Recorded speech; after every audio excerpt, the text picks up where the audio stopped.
बेटा come fast.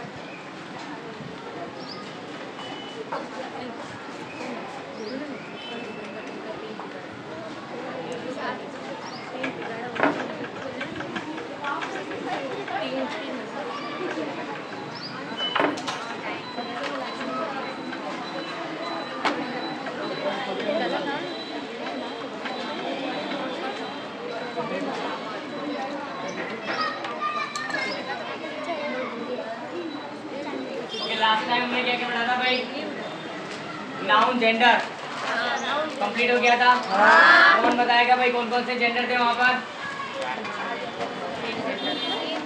Masculine, feminine, common और neutral. Clear? और थोड़ा सा आगे आगे क्या है? जेंडर तो खत्म हो गया लेकिन नाउन खत्म नहीं हुई अभी। और नाउन क्या हो सकता है? केस।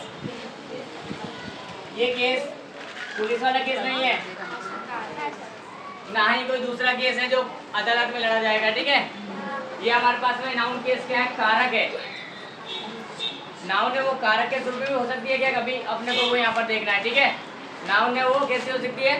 कारक के स्वरूप में हो सकती है। तो किस तरह से है वो हम यहाँ पर देखेंगे।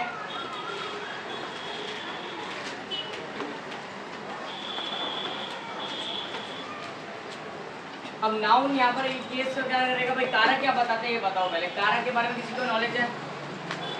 मैं हिंदी में बता सकता हूँ। कर्ता ने कर्म को करण से संप्रदान के लिए पदस्य द्वारा अधिकरण में पर संबोधन है वो अरे। मैंने सातों के सातों कारक बोल दिए, लास्ट बाकी रखा खाली। ओके सारे संबोधन तक। तो ये कारक अपने पूरे के पूरे हो गए। अब ये क्या बताते हैं पता है? पोजीशन बताते हैं किसकी? संज्ञा या सर्वनाम की। संज्ञा या सर्वनाम की क्या बताते हैं भाई? पोजीशन। अब पोजीशन का मतलब होता है कि वो कौन से स्थान पर आया हुआ है। कर्ता के स्थान पर आया हुआ है, कर्म के स्थान पर आया है, या कोई संबंध दर्शा रहा है। तो ये सारी चीजें इसकी पोजीशन बताई जाती है। और नाउन भी क्या होता है? या तो कर्ता के स्थान पर आता है या तो कर्म के स्थान पर आता है, और कभी कभी अन्य स्थान पर भी आ सकता है। तो कौन से और किस प्रकार वो अन्य स्थान पर आ सकता है वो चीज हमको ये क्या बताएगी? Noun case. ठीक है, नाउन केस क्या बताएगा भाई? Position of the noun. तो मैं यहाँ लिख रहा हूँ noun case tells us the noun case tells us the position of the noun in a sentence. Position of the noun in a sentence. एक वाक्य में नाउन की यानी संज्ञा की स्थान कहाँ पर है, संज्ञा की पोजीशन कहाँ पर है, ये जो बताएगा उसको हम क्या बोलेंगे? ठीक है, क्या बोलेंगे? Noun case. तो बस यहाँ हमको वही चीज पढ़नी है कि उसकी स्थान क्या है, उसकी पोजीशन क्या है, संज्ञा कर्ता के स्थान पर हुई है, कर्म के स्थान पर प्रयुक्त हुई है, या कोई अन्य स्थान पर प्रयुक्त हुई है, वो चीज हम यहाँ पर देखने वाले हैं। ठीक है, अब नाउन के मोस्टली केसेस यहाँ पर इंग्लिश में कितने हैं? मैंने अभी हिंदी में बोले तो तुमको पूरे बताए थे, कर्ता से लेकर कहाँ तक? संबोधन तक। लेकिन यहाँ पर जो होंगे वो सिर्फ 6 केस है। कितने हैं? 6 केस है। कौन कौन से? एक नॉमिनेटिव केस। नॉमिनेटिव मतलब सब्जेक्टिव। नॉमिनेटिव का मतलब क्या है? सब्जेक्टिव। जो कर्ता के स्थान पर जो अगर कोई संज्ञा आती है तो उसको क्या बोलते हैं? Nominative case. एक्चुअली ये केस कोई संज्ञा का प्रकार है ही नहीं है, लेकिन संज्ञा का स्थान बता रहा है, इसके लिए इसको हमने एक संज्ञा के रूप में गिनाया। तो नाउन को केस के रूप में पढ़ रहे हैं। शशिकांत के पीछे बेटा तुम्हारा ध्यान यहाँ नहीं है, तुम्हारा ध्यान फोन में है।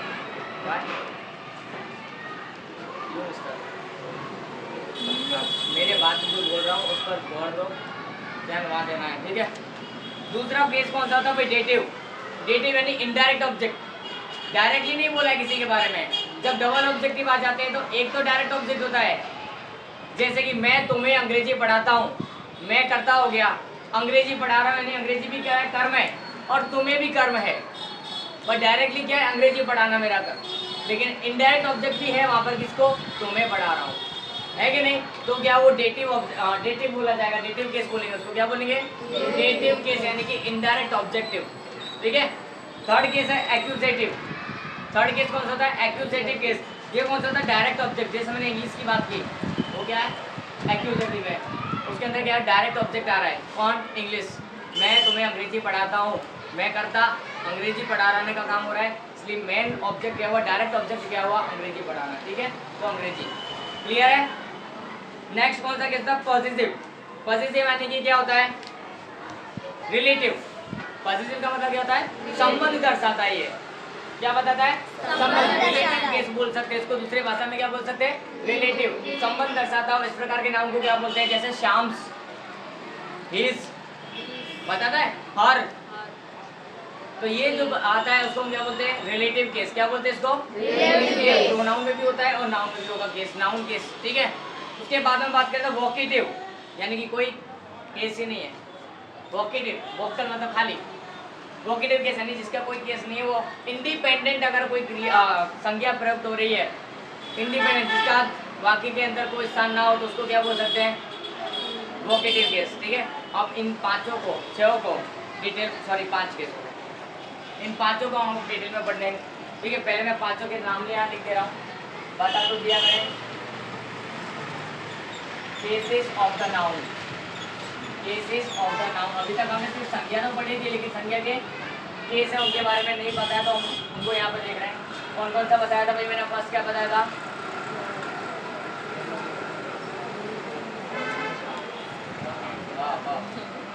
लास्ट से स्टार्ट करो, चलो बस 5 ही तो हैं। सबसे पहले तो सब्जेक्ट की जगह पर आता है वो नॉमिनेटिव, जिसको मैंने बताया था नॉमिनेटिव, यानी जो सब्जेक्ट की जगह पर संज्ञा प्रयुक्त होती है, कर्ता के साथ में जो संज्ञा प्रयुक्त होती है, उसे क्या कहते हैं? नॉमिनेटिव। सब्जेक्टिव,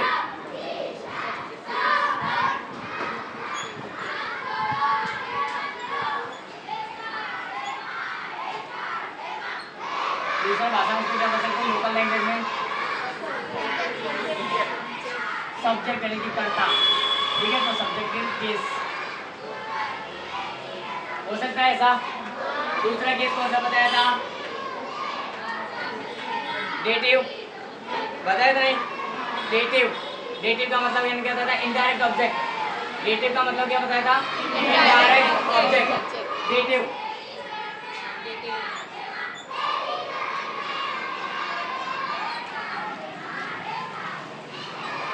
ऑब्जेक्ट तो है, लेकिन कैसा है? Indirect. Okay, indirect object case. उसके बाद में क्या बताया था? Accusative, direct object. तीसरा क्या बताया था? एक्यूजेटिव।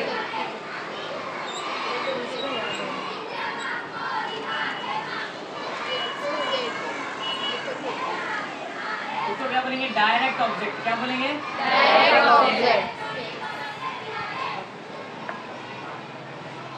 और कौन सा बताया था भाई? Sorry, possessive. क्या बताया था? Possessive case. पॉसेसिव को हम क्या बोल सकते हैं?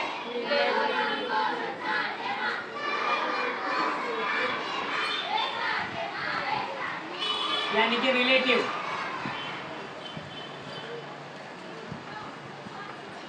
और लास्ट में वोकेटिव, यानी कि नो केस। लास्ट में क्या बताया था भाई? तो वोकेटिव,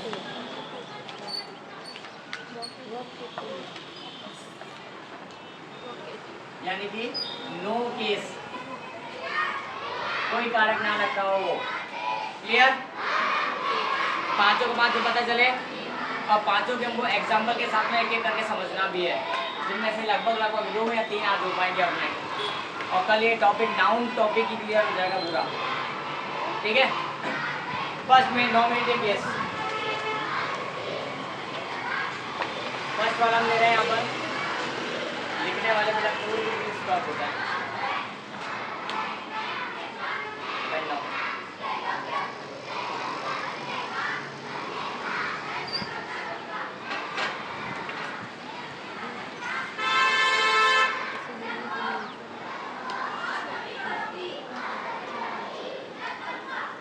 ओके, नॉमिनेटिव केस यानी कि सब्जेक्टिव केस है व्हेन ए नाउन, जब एक संज्ञा is used as a subject, when a noun is used as a subject, then that is called nominative case noun.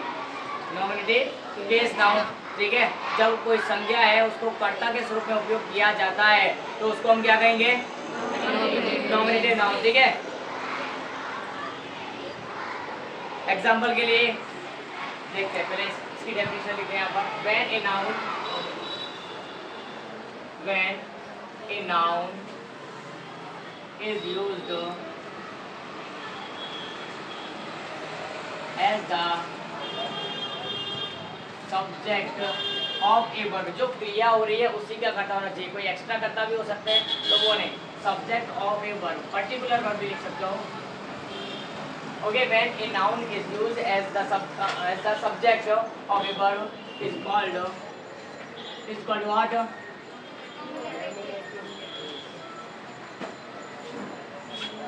Nominative case noun। Clear है? ये इसकी simple one line definition अपने पास में यही हो सकती है कि कोई संज्ञा है, अगर उसको हम कर्ता के स्वरूप में उपयोग करें तो उस संज्ञा को हम क्या कहेंगे? नॉमिनेटिव केस नाउन कहेंगे, ठीक है। उसको हम मेन सब्जेक्ट रहेंगे, यानी पूरे उसके अंदर मेन वही होगा वहाँ पर। एग्जाम्पल अपने को देखने के, और ये किसका काम कर सकती है? नॉमिनेटिव नाम है, वो कर्ता में हमेशा देने को। जब हम डब्ल्यूएच वर्ड सेंटेंस पढ़ते हैं तो हम बार बार हु आता है। हु किसके लिए आता है? कर्ता के लिए होता है हमेशा, व्यक्ति, स्थान, कोई इस तरह का, किसने कोई चीज़ की, कब हुई थी, इसके लिए। तो हु जब आता है तो उसके लिए क्या हो सकता है? ये नॉमिनेटिव केस यूज होगा। इसकी जगह पर हु के स्थान पर, और हु यानी कि कर्ता के लिए यूज होता है। ये तुम अच्छी तरह जानते हो अगर सेंटेंस पढ़े तो, लेकिन हमने अभी स्टार्टिंग बेसिक से किया तो उनको सेंटेंस के बारे में कम पता होगा। खास 6-7 वालों को, 8-9-10 वालों 11 वालों तक को तो सब कुछ पता है कि भाई कौन सा केस में हु कहाँ यूज होता है, व्हेन कब होता है, सारी डब्ल्यूएच वर्ड पता है। बट बाकी लोगों को नहीं पता है, उन लोगों के लिए खास। एग्जाम्पल की बात करें,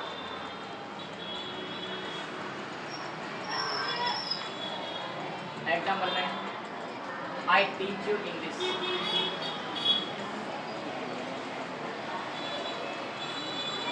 लेकिन ये सर्वनाम हो गया। मैं यहाँ पर आई की जगह पर मैं लिखता हूँ KKS।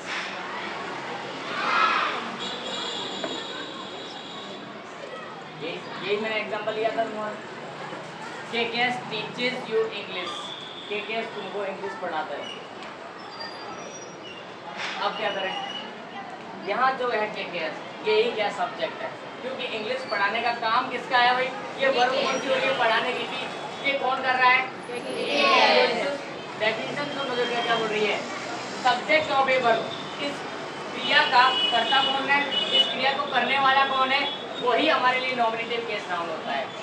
तो ये पढ़ाने का काम यहाँ पर कौन कर रहा है? सेंटेंस में KKS कर रहा है, तो यहाँ पर ये क्या होगा? नॉमिनेटिव केस नाउन, ठीक है। और कौन सी नाउन है? ऐसे हम नाउन के पार्ट में देखा जाए तो प्रॉपर नाउन, विशिष्ट व्यक्ति। आ रहा है नहीं आ रहा? विशिष्ट व्यक्ति, तो उसके लिए मैं अभी सिर्फ इसी के बात कर रहा हूँ। देखिए विशिष्ट व्यक्ति, विशिष्ट व्यक्ति, विशिष्ट स्थान होता है नो, बट हम अभी हाल ही इस सेंटेंस की बात करें। दूसरा सेंटेंस अगर ले तो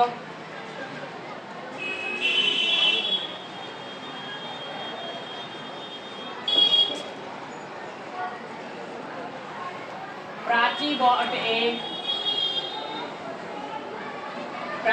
bought a notebook yesterday। Prachi ने कल एक नई नोटबुक खरीदी, ठीक है। Prachi bought a book yesterday, तो यहाँ पर ये खरीदने का काम कौन कर रहा भाई? नोटबुक कर रही है, प्राची कर रही है। तो प्राची जो अगर नोटबुक खरीदी कर रही है तो प्राची क्या होगी भाई? क्योंकि मेन सेंटर में कौन है? प्राची। खरीदने का काम कौन कर रही है? काम कौन कर रही है? ठीक है, तो प्राची क्या होगी? नॉमिनेटिव। यानी समझ में तो आ रहा है तुमको कि जो भी सब्जेक्ट होगा वो हमेशा वर्ग के फर्स्ट में ही होता है। अगर मैं इस लाइन को हटाकर मैं थोड़ा सा चेंज करने जाऊंगी,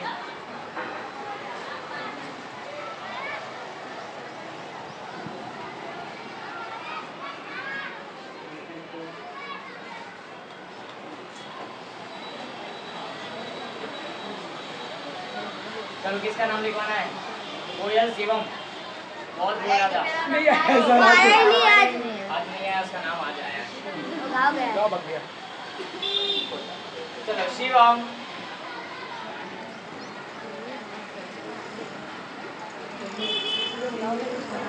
went to village the last evening.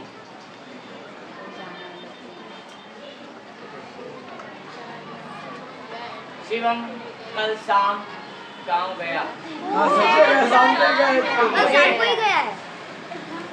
Shivam है वो शाम को गांव गया। तो गांव जाने का काम किसने किया? शिवम ने। तो शिवम क्या हुआ? और कौन सी नाउन है ये? Mister Narendra please stand up. Mister Narendra please stand up. एक ही नरेंद्र बेटा, एक बार हो जाएगा। ये नाउन कौन से नाउन है? प्रॉपर नाउन है। और यहाँ पर किस स्वरूप में प्रस्तुत हुए हैं? इनकी पोजीशन क्या है? Nominative noun, nominative case actually. Okay, इनका केस क्या है? यहाँ पर की स्थिति क्या है? पोजीशन क्या है? नॉमिनेटिव। नॉमिनेटिव मतलब सब्जेक्टिव है इनकी पोजीशन। पता चल गया? हाँ। है कोई दिक्कत? ऐसे एग्जांपल्स कोई भी लिख सकते हैं? हाँ। पक्का ना? हाँ। चले आगे थोड़ा सा। हाँ। अब डेटिव केस ले लें या फिर और कुछ देखना है? और भी सेंटेंस कोई भी तुम ले सकते हो, कोई भी सेंटेंस लो। सब में जो आगे शुरुआत में जो भी आएगा, जो काम करने वाला होगा, उस काम करने वाले को हम क्या कहेंगे? नॉमिनेटिव। क्लियर है? कोई एग्जांपल बोल सकता है यहाँ बैठे उनमें से? उसके बाद हम सेकंड नंबर का डेटिव स्टार्ट करेंगे। Dative case. डेटिव केस का दूसरा नाम मैंने लिख देता हूँ, सॉरी, इनडायरेक्ट ऑब्जेक्ट। यही है ना?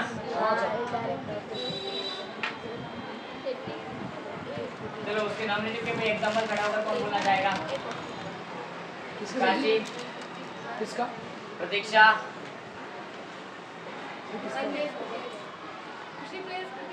खुशी प्लेज क्रिकेट। यस, खेलने का काम कौन कर रहा है? खुशी कर रही है। सो खुशी क्या हुई यहाँ पर? नॉमिनेटिव केस नाउन होगी। होगी कि नहीं? Priya, give an example. Tell me sentence.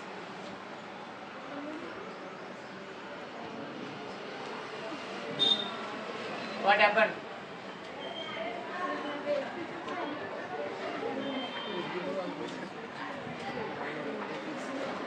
Mr. Rahul, can you tell me a sentence? Priyanka go to school. Are you sure you are right or wrong? Wrong. Who said this? What is the mistake in the sentence? Went आएगा. Sorry, went आएगा. जरूरी है? नहीं.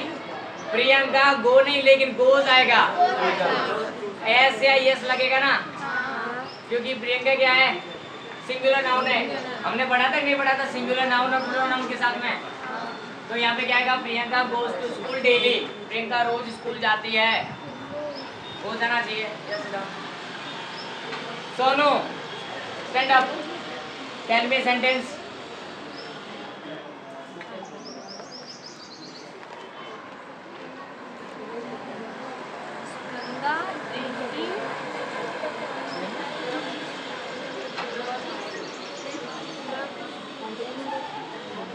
कोई भी tense का बोल सकते हो।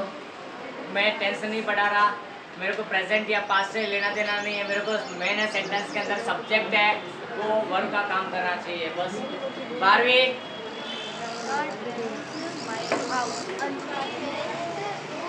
बेटा एक्चुअली वहाँ पर मेरे को प्रोनाउन नहीं चाहिए, अभी नाउन पढ़ा रहा हूँ मैं इसके लिए। प्रोनाउन में भी बहुत सारे टाइप्स आएंगे, तो मैं प्रोनाउन के बारे में बताऊँ पूछूंगा। अभी नाउन चाहिए, कोई भी नाम बोलो। हाँ हाँ, इसमें से नाम यूज कर सकते हैं, लेकिन सेंटेंस इसका नहीं होना चाहिए।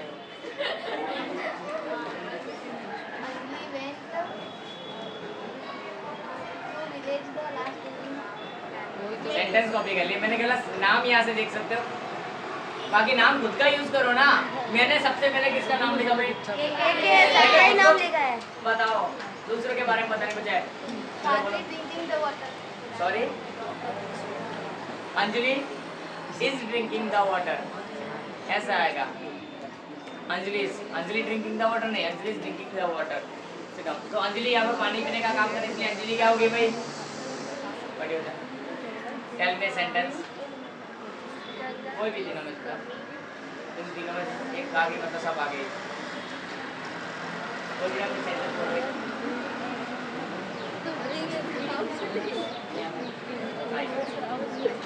क्या नाम क्या है? तारा सितारा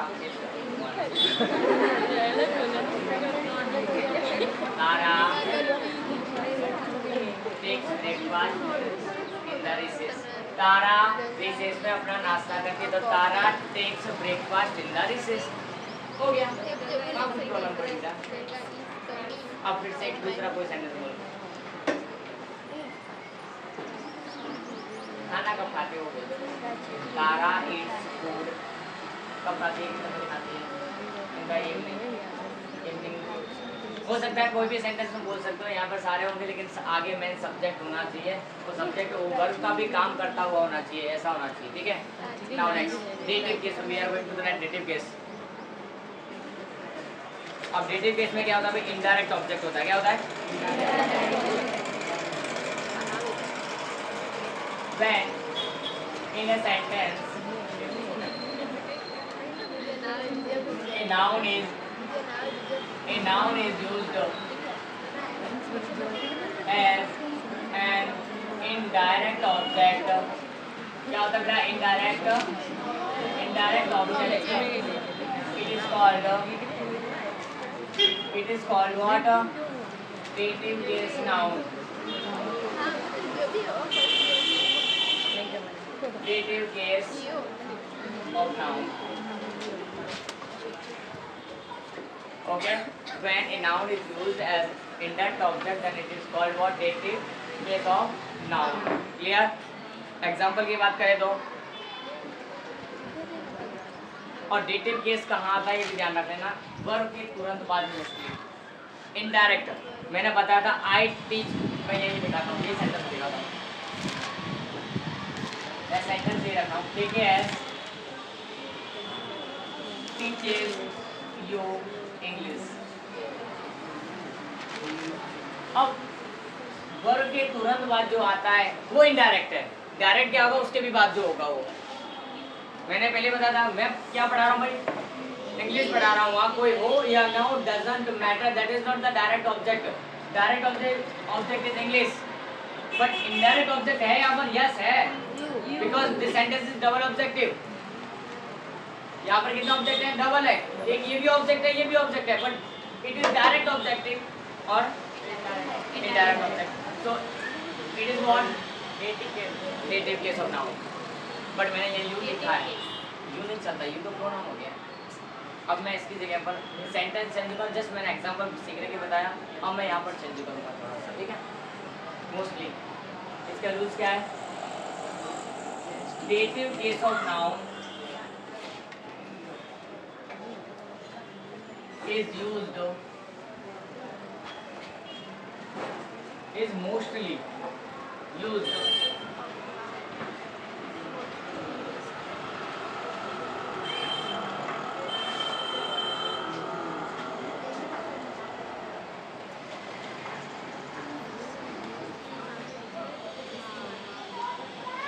immediately after the verb। Verb के तुरंत बाद, वर्ब के तुरंत बाद क्या आएगा भाई? ये आएगा, ठीक है।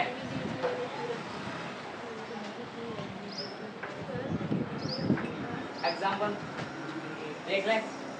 एग्जाम्पल में हम बात करें तो क्या आएगा? सबसे पहले माई मदर। किस तरह में लिखा देखना, माई मदर। मम्मी को तो लाडले हर बेटे होते हैं, चाहे बेटा दूर रहता हो चाहे पास रहता हो, तो ये दूर के बेटे के लिए मम्मी का एक संदेश है। क्या है? देखो, my mother sent a chocolate box, sent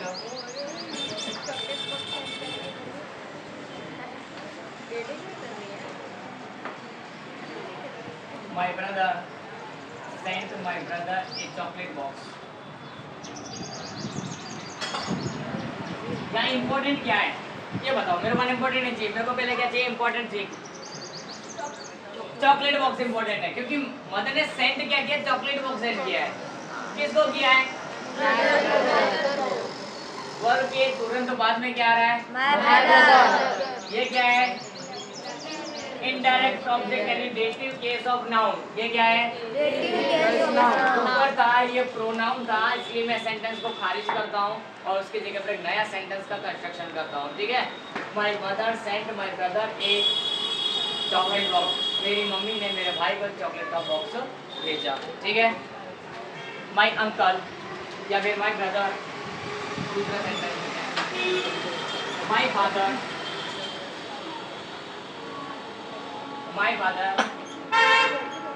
brought my nephew a toy phone। मेरे पापा उनके भतीजों को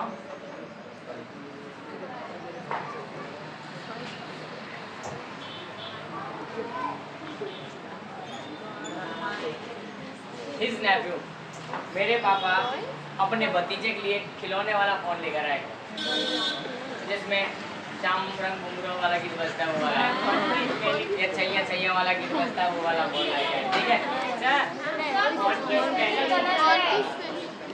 सॉरी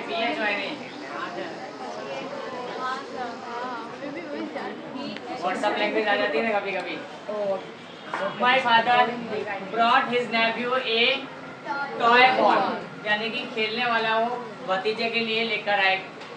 ठीक है, तो यहाँ इम्पोर्टेंट क्या है? और मेरे को इम्पोर्टेंट पे ध्यान नहीं देना है, मेरे को ध्यान देना है कि इसमें अनइम्पोर्टेंट पर, यानी कि इनडायरेक्ट ऑब्जेक्ट क्या है? माई सॉरी हिज नेफ्यू। क्या है? हिज नेफ्यू। तो ये क्या हो गया? डेटिव केस ऑफ नाउन हुआ कि नहीं हुआ? बस इसी को बोलते हैं डेटिव केस। पता चल रहा है? जब वर्ग के तुरंत बाद में अगर कोई नाउन आ जाती है, वर्ग के तुरंत बाद, वो चाहे कोई भी नाउन का प्रकार क्यों ना हो, 5 में से, और 5 में से कौन सा? Proper noun, common noun, abstract noun. ऐसा एब्स्ट्रैक्ट नाउन यहाँ पे कभी नहीं आएगी, ये भी ध्यान रखना। यहाँ पे क्या है? या तो कॉमन नाउन या तो प्रॉपर नाउन। ठीक है, क्लियर ना? एग्जाम्पल कोई और बोलना चाहता है? एग्जाम्पल मिस्टर राहुल, एग्जाम्पल दोनों राहुल में से कोई भी Rahul.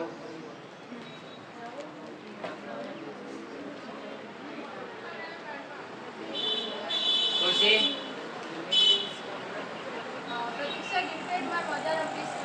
Yes perfectly. Pratiksha, gifted. My mother a wristwatch।